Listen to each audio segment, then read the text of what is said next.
साथियों नमस्कार।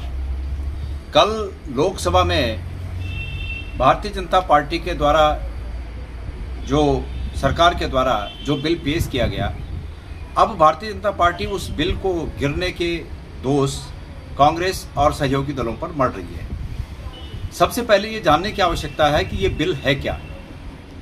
ये बिल वास्तविक रूप में महिला आरक्षण का बिल नहीं है। महिला आरक्षण का जो बिल था वो 2023 में पास हो चुका और प्रधानमंत्री जी उसको 2024 के चुनाव में कैश भी कर चुके हैं। लेकिन अब चूंकि बंगाल में अभी वोट पड़ने बाकी हैं और ऐसे तमाम स्थितियां हैं कि जिनको डाइवर्ट करना आवश्यक है, इसलिए ये महिला आरक्षण बिल नहीं बल्कि ये महिला आरक्षण के साथ महिला आरक्षण लागू करने के लिए उससे पहले एक संशोधन बिल लाया गया जिसका नाम महिला आरक्षण संशोधन बिल रखा गया।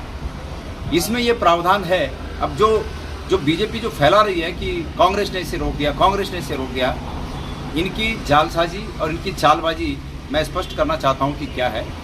महिला आरक्षण बिल तो 2023 में लागू हो गया, कांग्रेस के सहयोग से हुआ। इससे पहले पंचायतों में जो महिला आरक्षण हुआ वो कांग्रेस ने किया।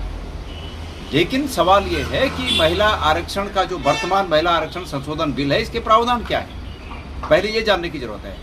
उत्तराखंड के मुख्यमंत्री, उत्तराखंड की विधानसभा अध्यक्ष और देश के तमाम बीजेपी के नेता कल से ये एक माहौल बनाने में लगे हुए हैं कि जैसे कांग्रेस ने महिला आरक्षण के बिल को रोक दिया।